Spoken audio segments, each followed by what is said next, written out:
अस्सलाम वालेकुम एवरीवन। आज मैं ऐसे टॉपिक को डिस्कस करूंगी जिससे ऑलमोस्ट हर इंजीनियरिंग टेस्ट में से एक क्वेश्चन बनता है, एक से ज़्यादा भी बन सकता है। और ये टॉपिक है लॉसेस का, induction losses.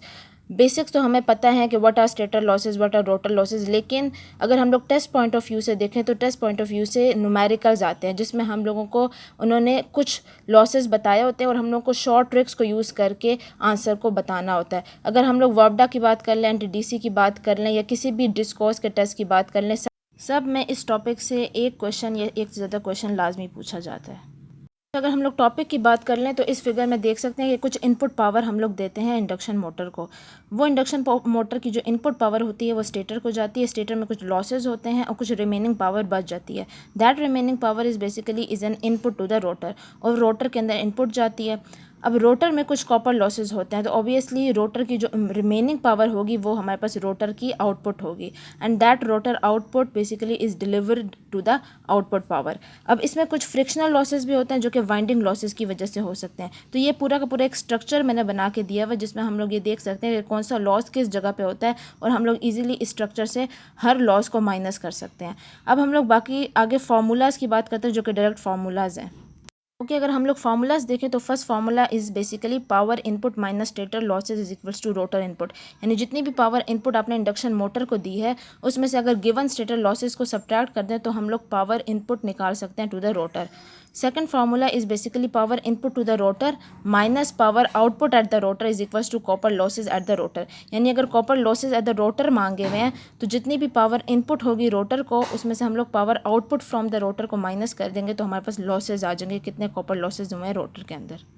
Next formula is power output at the rotor is equals to 1 minus s into power input at the rotor. यहाँ पे एस जो है दैट वो रिप्रेजेंट कर रहा है स्लिप को, और स्लिप मोस्टली न्यूमेरिकल्स के अंदर गिवन होगा।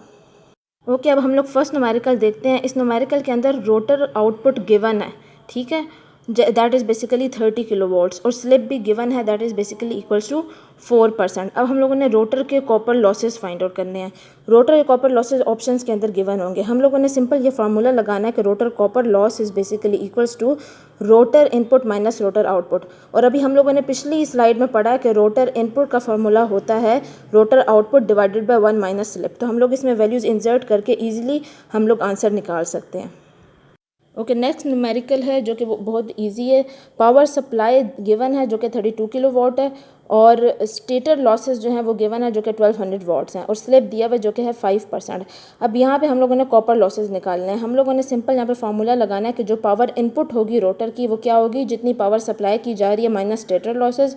32 किलोवाट में से हम लोग 1200 निकाल देंगे तो हमारे पास 30800 इतनी पावर बचेगी जो कि पावर इनपुट है टू द रोटर। ओके, अब हम लोगों ने नेक्स्ट क्या करना है, नेक्स्ट हम लोगों ने कॉपर लॉसेस निकालना है। कॉपर लॉसेस निकालने के लिए सबसे पहले हम लोगों को पता होना चाहिए कि कितनी पावर इनपुट की गई है रोटर को और कितनी पावर आउटपुट आई है रोटर से। तो power output at the rotor is basically equals to 1 minus slip multiply by power into the rotor. वो हम लोगों ने फार्मूला पहले पढ़ा है, उसमें वैल्यूज इंसर्ट करेंगे, हमारे पास पावर आउटपुट आ जाएगी रोटर पे। उसमें से हम लोग power input to the rotor में से power output to the rotor को माइनस करेंगे, हमारे पास ईजिली कॉपर लॉसेज आ जाएंगे।